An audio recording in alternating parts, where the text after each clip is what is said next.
Arrêt de travail dans les établissements scolaires ce lundi 8 février 2021 pour cause le non-paiement des salaires du mois de janvier des enseignants. La Commission électorale nationale indépendante CENI a été dissoute par le gouvernement afin de créer une cellule d'appui au processus électoral. Vous aurez dans cette édition le point de vue de l'Association des jeunes pour la citoyenneté active et la démocratie dans cette édition.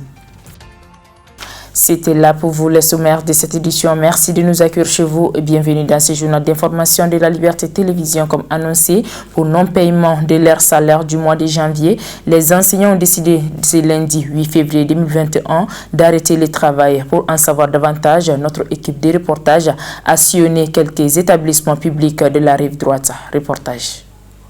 Cet arrêt de travail se justifie par le non-paiement du salaire du mois de janvier des enseignants. Vous savez, nous sommes au 8 aujourd'hui. C'est l'ensemble du district de Bamako, que ce soit au niveau fondamental ou au niveau secondaire, les enseignants n'ont pas perçu leur salaire. Et que, comme vous le savez, dans les textes, à partir du 5, si le fonctionnaire, ce n'est pas l'enseignant, le fonctionnaire de façon générale, s'il n'a pas son salaire, il a le droit d'aller en arrêt de travail. Et à Bamako, depuis 2009, on a institué cet arrêt de travail automatique qu'à partir du 5, si les enseignants n'ont pas leur salaire, ils vont en arrêt de travail. Donc cet arrêt de travail est vraiment consécutif au fait que les services techniques qui sont concernés, qui sont impliqués dans la gestion du processus de salaire des enseignants, n'en font pas leurs soucis. Donc c'est ce qui fait que les salaires sont en retard. Aujourd'hui, pratiquement tous les fonctionnaires du Mali sont payés, sauf les enseignants. Donc les enseignants ont jugé nécessaire de respecter leurs engagements. À partir du 5, ils partent en arrêt de travail. Après une année perturbée par des graves répétitions et la réclamation de l'application de l'article 39 courant l'année scolaire 2019-2020, les enseignants sont décidés à tout arrêter jusqu'au paiement intégral de leur salaire. Ce n'est pas la première fois, sauf que cette fois-ci, c'est l'ensemble et des ordres d'enseignement qui sont là-dedans, que ce soit les fondamentaux, que ce soit les secondaires. D'habitude, les secondaires ont tout le temps été en arrêt de travail pour obtenir son salaire. Mais aujourd'hui, le cas est pathétique, c'est l'ensemble du territoire du district de Bamako, c'est la même chose. Et aujourd'hui, c'est la même chose dans la région de Ségou et c'est la même chose aussi au niveau de Bougouni, où les collectivités, où les agents chargés de traitement des salaires au niveau des académies ne font pas le travail et ils mettent les salaires des gens en retard et les gens ont décidé d'aller en arrêt de travail, qui viole, n'est-ce pas, la lettre du ministre de l'économie et des finances qui donne des délais de traitement à chaque agent concerné par ce traitement, de telle sorte que à partir du 25, l'enseignant doit avoir son salaire. C'est une lettre du ministre de l'économie et des finances qui indique le délai pour chaque acteur. Voici le délai dont tu disposes pour la part qui te revient dans le traitement des salaires. Aujourd'hui, si les gens refusent de le faire, les enseignants ne vont pas continuer à subir ces actions. Et nous l'avons dit au ministre de l'Éducation nationale le jour où on l'a rencontré. Si jamais ils ne prennent pas de dispositions, et ces dispositions, c'est quoi? Aujourd'hui, ils urgent qu'au niveau des académies, que le salaire des enseignants soit traité par les enseignants eux-mêmes. En ce moment, lorsqu'il y a avantage, l'agent qui est chargé du traitement va bénéficier. Lorsqu'il y a conséquences, il sera soumis aux mêmes conséquences que les autres enseignants. Tant que ce n'est pas le cas, que c'est des agents d'autres secteurs qui viennent traiter nos salaires, pour eux, ça ne dit absolument rien. Et surtout que c'est des gens qui sont animés d'une mauvaise foi. Aujourd'hui, ça, on n'a même pas ces exemples sans embâche. On le dit, c'est des gens qui sont animés de mauvaise foi dans le traitement des salaires des enseignants.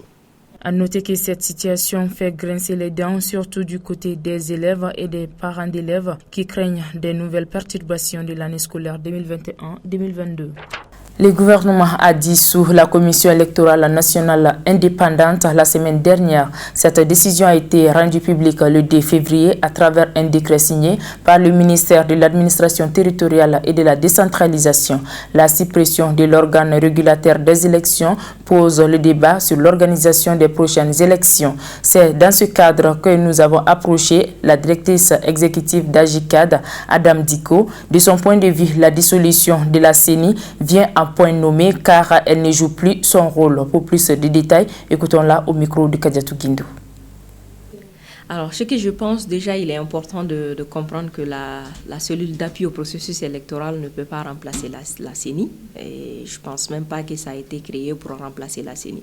Alors, la dissolution de la CENI, ça n'a pas été une grande surprise pour nous, parce que depuis un certain temps, il y a des problèmes au sein de la CENI, notamment un problème de leadership et autres. Et quand nous voyons un peu l'utilité de la CENI actuellement, la CENI ne joue pas véritablement son rôle. Et la CENI est beaucoup plus influencée, est beaucoup plus sous l'ombre du ministère de l'administration territoriale. Donc, dissoudre la CENI, nous pensons bien que cette dissolution va solder à la création d'un organe unique de gestion et non pas pour dire que la CENI va être remplacée par la cellule d'appui. Ce n'est même pas possible. Alors oui, comme je l'ai dit, la CENI, depuis un certain temps, il y a des problèmes. Et aussi quand nous voyons un peu l'utilité de la CENI aujourd'hui, nous voyons que la CENI ne joue pas véritablement son rôle. La CENI est beaucoup plus sous l'ombre ou sous l'influence de MATD.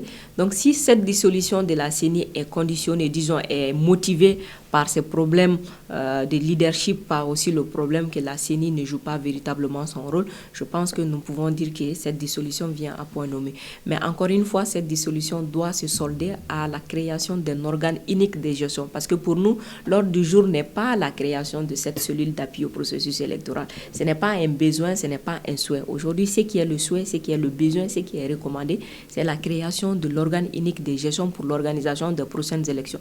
Parce que quoi qu'on fasse, si nous n'avons pas un organe unique, technique et indépendant d'organisation des élections, nous allons toujours continuer dans ce problème et nous allons toujours continuer à faire des coups d'État parce que les véritables populations, le peuple ne va jamais se reconnaître dans les élus. Alors moi, le mot de la fin que j'ai annoncé notamment aux autorités de la transition, c'est déjà de veiller à la mise en place de cet organe unique de gestion. Ce n'est pas qu'une caprice, ce n'est pas qu'une demande. Aujourd'hui, c'est une exigence sur nous pour aller vers la légitimité de nos institutions. Il est important d'aller vers cet organe unique de gestion. Il est important que le ministère de l'administration territoriale se fasse l'ombre, se mette de côté dans l'organisation des élections. Il est important aujourd'hui que les citoyens maliens aussi sachent qu'il y a sa responsabilité qui est engagée. Nous ne pouvons pas toujours continuer à prendre les 2000 francs pour aller voter ou à refuser de payer nos taxes et à espérer un changement. Le changement, ça commence par nous-mêmes. Donc le jour où les citoyens maliens vont comprendre vraiment leur pouvoir, vont comprendre leur poids, beaucoup de choses vont changer. Donc soyons vraiment ce changement que nous voulons voir chez les autres et aussi sachons que tous nos problèmes ne peuvent pas se régler avec une baguette magique et tout ne peut pas se régler avec un laps de temps. C'est un processus, le changement est un processus, le résultat va suivre après, mais il ne faut pas que nous soyons très pressés. On est pressé, c'est normal, parce qu'il y a beaucoup de dangers, il y a beaucoup de faiblesses, il y a beaucoup de défis. Mais il faut aussi que nous comprenions que cette crise que nous traversons, c'est une crise multidimensionnelle, multiforme, multi-acteur, et que ce n'est pas une seule équipe, un seul homme qui va venir avec une baguette magique pour le gérer du jour au lendemain. Ainsi prend donc fait ce journal d'information. Merci de l'avoir suivi et bonne suite des programmes sur la Liberté Télévision.